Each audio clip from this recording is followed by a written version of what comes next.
सौरभ जी, योगी जी ने कहा कि सुदर्शन लेके हाथ में निकलना पड़ेगा, मुरली का काम नहीं है, अब बांसुरी बजाने से कुछ नहीं होगा, सुदर्शन लेके चलना होगा। और बाकी फिर उन्होंने बहुत सारी बातें उत्तर प्रदेश के संदर्भ में भी कही। क्या ये 2027 के चुनाव में सुदर्शन लेके निकलने की बात हो रही है?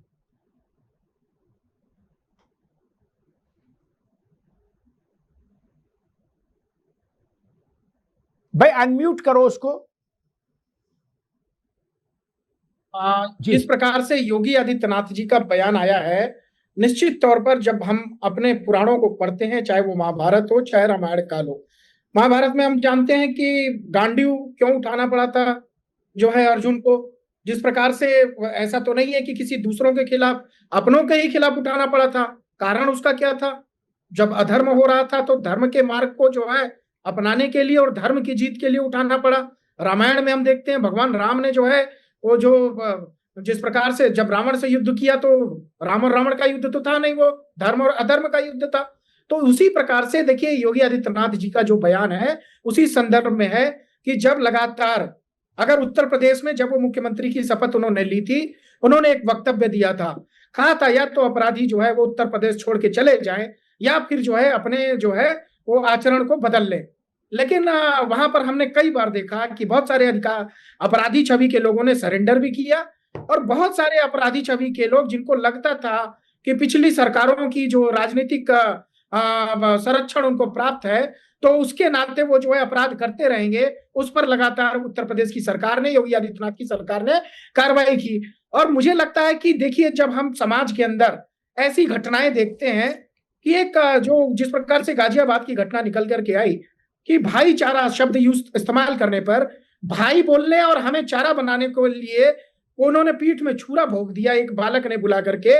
ये मानसिकता आती कहां से है लोगों में? इस मानसिकता, इस सोच के लोग जो है निश्चित तौर पर मैं आज भी मानता हूं, चाहे वो पुराना अतीक अहमद का इतिहास हो, चाहे वो मुख्तार अंसारी का इतिहास हो, चाहे वो जो है विकास दुबे का इतिहास हो, तमाम ऐसे लोग हैं जिनकी मानसिकता ऐसी है कि अपने बच्चों को भी वही संस्कार दो कि अगर कोई तुमको जो है ये दिख जाए कि समाज में भाईचारे का संदेश दे, उसको बुलाओ और पीठ में छुरा भोंक दो। योगी आदित्यनाथ ने स्पष्ट किया, उत्तर प्रदेश की सरकार विकास के रास्ते पर चलने वाली सरकार है।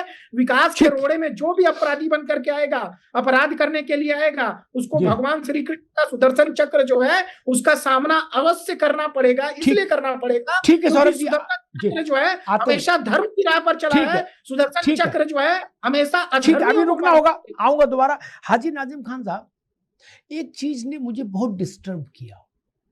हम लोगों ने वैसा जीवन देखा कि बच्चे ने आके कुछ उत्तेजना में बताया कि फलाने ने हमको ईंटा मारा, फलाने ने हमको थप्पड़ मारा या गाली दी, तो हमने बच्चे को समझाया बेटा हम बात कर लेंगे, कुछ नहीं, छोड़ो, ऐसा वैसा है, चीजों को कूल डाउन किया। ये जो खोड़ा में कांड हुआ ना हाजी नाजिम, इसमें जो मुख्य हत्यारा है, जो एनकाउंटर मारा गया असद, इसके बाप का नाम है नवाब।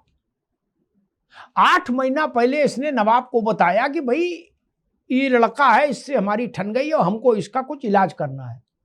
तो इसके पूज्य अब्बा ने मालूम क्या कहा, इसको सलाह दी कि बेटे बकरीद के दिन इसका पूरा हिसाब करना, उससे पहले नहीं, बकरीद का दिन रखो। ये किस लिए चुना गया बकरीद का दिन?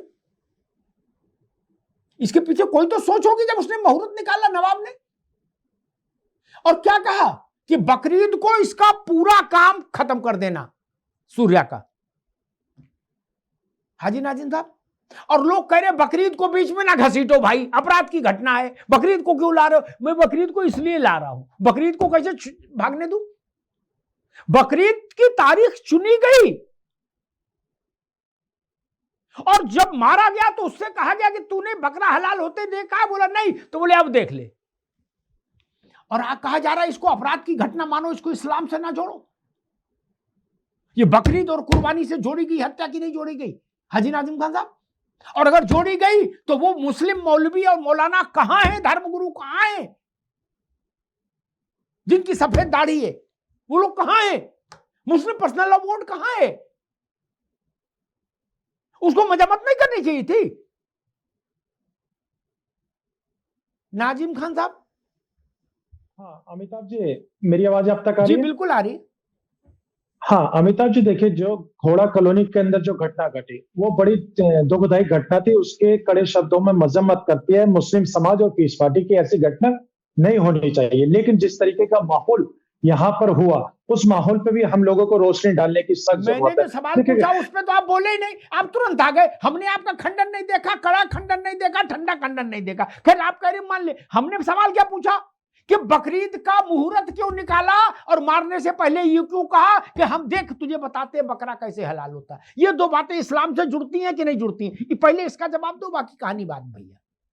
हाँ अमिताभ जी, देखिए मैं उसी बात पर आ रहा था जो आपने सवाल करा। जी। देखिए आपने बकरीद से बात करी तो देखिए ये लोग जो है जिस तरीके का इन्होंने अपना वक्त रखा कि भी आओ आपको कुर्बानी दिखाएं कैसे होते हैं, तो मुझे लगता है कि ये मजहब इस्लाम से पूरी तरीके से ताल्लुकात नहीं रखते थे। इनको अगर मजहब इस्लाम का पता होता तो इस तरीके का जघन्य अपराध नहीं करते, गजब बात क्योंकि कर रहे इन्होंने हो। जो अपराध ये बकरीद का माहौल, अरे भैया नाजिम साहब, ना ना रुको, बकरीद की बात कर रहे हैं तो क्या ये ईसाई धर्म के थे?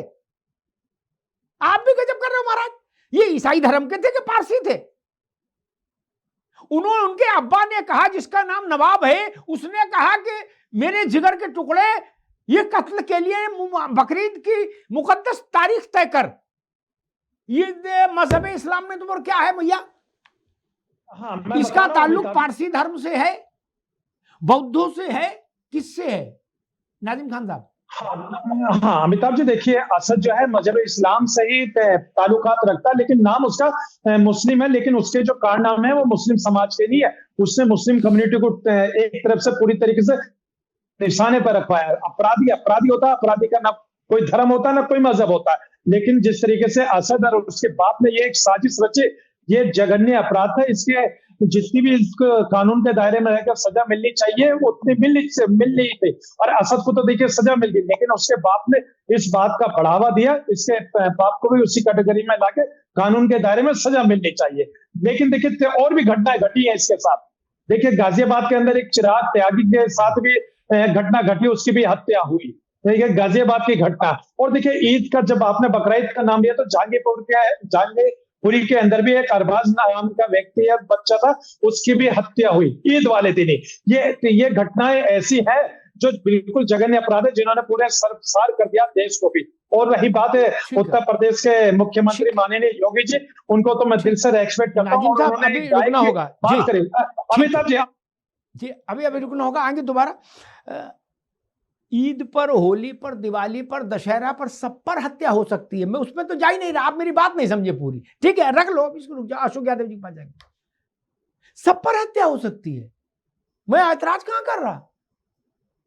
हत्या रोके भी नहीं जा सकती 100%, ये भी सच है। लेकिन कोई भाई का लाल ये कहे कि बकरीद पर ही मारूंगा तुझे, उससे एक दिन पहले नहीं मारूंगा, उसके एक दिन बाद नहीं मारूंगा, ये चीज खतरनाक है भैया। आप इसको रखो, ये चीज खराब है। अशोक जी, मुहूर्त चुना गया बकरीद का, जानबूझकर 8 महीने से तारीख का इंतजार किया गया, फिर कुर्बानी का वक्तव्य दिया गया कि देख कुर्बानी ऐसे होती है। इसका मतलब संदेश साफ। मेरा मसला ये कि 2000 किलोमीटर दूर बैठे कोलकाता में अब ममता जी के भतीजे को अंडा और टमाटर फेंक के मार दिया, तो आपके पार्टी के लोगों के आंसू नहीं रुके, बोले हाय हाय अभिषेक भैया काहे लोग गए क्या? आपको बगल में खोड़ा नहीं दिखाई दिया क्या? नहीं ना? आपके सबसे बड़े नेता खोड़ा पर नहीं बोल सकते थे? कुछ समस्या थी या वोट नहीं लेना है, ऐसा कुछ मन बना लिए हैं कि हमें वोट ही नहीं चाहिए, ऐसा कुछ मन बना लिए क्या? आप अभिषेक बनर्जी के लिए यहां उत्तर प्रदेश में कैनवेसिंग कर सकते हैं और सब कर सकते हो, लेकिन सूर्या चौहान की मृत्यु पर आप मौन रहेंगे। आपके प्रवक्ता कब बोलेंगे? जब असद का एनकाउंटर हो जाएगा तब वो उतरेंगे मैदान में कि गुरु अब आया है अपने मन का सब्जेक्ट। अशोक जी, ये सवाल खोड़ा में भी लोग पूछ रहे हैं कि राहुल गांधी कहां हैं, वो यहां सांसद हैं, अखिलेश जी कहां हैं, मायावती जी ट्वीट कर सकती हैं, लिख सकती हैं कि सूर्या की हत्या पर, लेकिन आप नहीं, राहुल गांधी नहीं, अजय राय नहीं। सूडान में हो, हांगकांग में कोई घटना हो जाए, अजय राय एएनआई देख ले तो बिना वक्तव्य दिए जाने नहीं देते एएनआई को, है वो इस कदर घनघोर वक्तव्य दे रहे हैं आजकल। लेकिन इस घटना पर उनको ऐसा नहीं हुआ कि चलो हम खड़ा होके आते हैं। या आपकी पार्टी भी प्रतिनिधिमंडल भेजने में बहुत स्मार्ट है, ऐसा कर सकते थे कि सूर्या के घर प्रतिनिधिमंडल जाएगा माता बाबा के अध्यक्षता में, ये शिवपाल जी की अध्यक्षता में। रामगोपाल जी तो यहीं रहते हैं, उन्हें दूर से भी नहीं आना, रामगोपाल यादव की अध्यक्षता में भेज देते। अशोक जी देखिए अमिताभ जी, जो घटना हुई गाजियाबाद की खोड़ा कॉलोनी में, ये घटना एक विकृत मानसिकता को दर्शाती है। और इस विकृत मानसिकता को किसी धर्म विशेष से जोड़ना, मुझे लगता है ये भी एक तरह की उसी तरह की मानसिकता है कि किसी विकृत मानसिकता को एक पूरी कम्युनिटी से जोड़ दिया जाए। अगर इस तरह की चीजों को पूरी कम्युनिटी से जोड़ दिया जाएगा तो अभी तो फिरोजाबाद एक मिनट अशोक भाई, एक मिनट, आप तो अपराधी यादव हो तो आप जात से जोड़ते हो, ठाकुर हो तो आप जात से जोड़ते हो। मैं उदाहरण दे दूं, अब आप कह रहे हो कि इससे अपराधी होता है, उसको जात और धर्म से ना जोड़ो। अभी एक मुसलमान मार दिया गया होता 4 हिंदुओं ने मिलके, तो आप सबसे पहले मैदान में होते अशोक भाई। आपसे मतलब आपकी पार्टी, वो कहते हम ईंट सीट बजा देंगे। अब आप कह रहे हो कि नहीं घटना खराब है, निंदनीय है, लेकिन जात और धर्म से मत जोड़िए। तो किससे जोड़ा है? बकरीद का दिन क्यों चुना गया? ये क्यों कहा गया कि आओ तुम्हें पता है कुर्बानी कैसे होती है? आप कुर्बानी देंगे? भारत में बहुसंख्यक समाज की कुर्बानी देने की हिम्मत होगी इस देश में? और राजनेता हमको ज्ञान देने की कोशिश करेंगे कि ना अग्निहोत्री छोड़ो, ये तो सब छोटी मोटी घटना घट जाती है। उसी उत्तर प्रदेश में एक मौर्य परिवार के लड़के को 4 मुसलमान लड़कों ने मिलकर मार दिया। ये भी घटना आपको पता होगी, लेकिन आप नहीं बोलेंगे, पीडीए नहीं बोलेगा। मरने वाला पीडीए में और मारने वाला पीडीए में, बोलो क्यों नहीं बोलेंगे? आपकी प्रतिक्रिया होगी कि अमिताभ जी देखिए विकृत मानसिकता है, अपराधी मानसिकता है, इसकी कड़े शब्दों में निंदा करते हैं। अशोक जी, कई बार समाज आपसे जलेबी नहीं चाहता, वो कहता सीधी बात करिए, 2 टूक कर सकते हैं तो बताइए, नहीं कर सकते तो छोड़ दीजिए। अशोक जी अमिताभ जी, एक चूंकि मैं बोल रहा था तो सब्जेक्ट आपने घुमा दिया। एक मूवी आई थी 1998 में, चाइना गेट। उस मूवी का जो विलेन होता है जगीरा, वो जगीरा ने एक डायलॉग बोला था, वो गिद्धों को लेकर के बोला था कि गोली चली नहीं कि कहां करने लगे। उसी बात को लेकर के मैं अपनी बात फिर नए सिरे से शुरू कर रहा हूँ जी। जो घटना की आप जिक्र किए, गाजियाबाद खोड़ा कॉलोनी, मारने वाला असद और जिसकी हत्या हुई सूर्या चौहान। दूसरी घटना फिरोजाबाद में जितेंद्र पाठक नाम का एक व्यक्ति 1.5 साल के बच्चे को ऐसे जमीन पर जैसे धोबी कपड़ा धुलता है वैसे उठा के पटक के उसकी हत्या कर देता है। तीसरी घटना, बस बहुत जल्दी खत्म कर रहा हूँ। तीसरी घटना जेवर में गोपाल शर्मा की हत्या, नृशंस हत्या होती है, उस बच्चे को किस तरह से मारा गया। चौथी घटना थोड़ा सा पीछे की है, बदायूं में हिंदुस्तान पेट्रोलियम कॉर्पोरेशन लिमिटेड के 2 अधिकारियों को मार दिया गया। पांचवी घटना मौर्या को, अशोक भाई एक मिनट पूरी बात क्या, अशोक भाई मौर्या को 5 मुसलमानों ने मिलकर मार दिया। ताजी घटना आपको याद नहीं?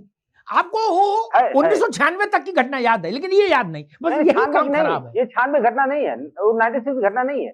गोरखपुर में राजकुमार चौहान की चाकू से हत्या हो गई। इंटरनेशनल पैरा खिलाड़ी चिराग त्यागी की हत्या। देखिए आपने जो बताया मौर्य समाज की हत्या, ये सारी हत्याओं में नहीं, उस पर तो आप बोले नहीं, उसको तो आपने पर्दे में छुपा के पासिंग रेफरेंस में मार दिया। यही चालाकी जनता समझ रही है अशोक भाई। मेरा फर्ज है आपको चेताना, बाकी आप मालिक हो। बिल्कुल बिल्कुल। ये चालाकी अब जो जितने घटनाएं जी, जितने हत्याएं हुई अमिताभ जी, जो हत्याएं मैंने बताई, ये सारी हत्याएं हुई, सबके साथ इस तरह के लोगों ने मतलब गलत काम किया। लेकिन गाजियाबाद की खोड़ा कॉलोनी पे कहां क्यों हो रहा है? जो चाइना गेट का मैंने डायलॉग मारा, अच्छा आपको कहां दिख रहा है? आपको कहां दिख रहा है? जो लोग शोक जता रहे हैं, आपको कहां दिख रहा है अशोक भाई? समाजवादी पार्टी को क्या हो गया मित्र? आप शोक की आवाज मैं बता रहा को, हूं। शोक के स्वर को, क्रोध के स्वर को, पीड़ा के स्वर को कहां कहां बता रहे हो महाराज? आपको मैं बता रहा हूं प्रणाम है। अमिताभ जी, गजब कर रहे हो यार। मैं बता रहा हूं सर, इतना मेरी साहस बात हो कहां से जाए, लाते हो मेरी बात हो महाराज? जाए फिर आप बोलिएगा जी मेरी बात हो जाए अमिताभ जी, मेरी बात हो जाए। जी ये जितनी भी घटनाएं हुई, ये सारी घटनाएं विभत्स करने वाली हैं, ये सारी घटनाएं विभत्स करने वाली हैं। चाहे जेवर वाली घटना का जिक्र मैंने किया, चाहे जो जितेंद्र पाठक ने 1.5 साल के बच्चे को धोबी पाट ऐसे पटक पटक के मार दिया, सारी घटनाओं को मतलब बहुत ही विभत्स करने वाली घटनाएं हैं। लेकिन सारी घटनाओं पर कहां होना चाहिए था, सारी घटनाओं पर इस तरह से होना चाहिए था।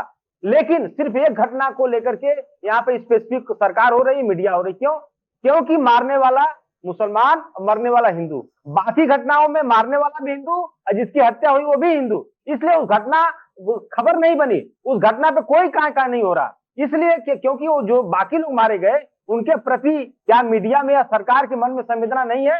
वो जो 1.5 साल के बच्चे को पटक पटक के मार दिया गया, उसके लिए क्यों नहीं आवाज उठा रही मीडिया? और क्यों नहीं मुख्यमंत्री जी बोल रहे हैं? जो जेवर वाला जो गोपाल शर्मा की हत्या हो रही है, अभी नहीं उनकी बात आने दीजिए। अभी मुख्यमंत्री जी क्यों नहीं बोले? तो ये सारी घटनाएं बहुत ही दुखदायी घटना है, चाहे गाजियाबाद की खोड़ा कॉलोनी घटना, बाकी जो 5 घटनाएं मैंने बताई, ये स्पेसिफिक घटनाएं ये बताती है। अब रुकना होगा भाई।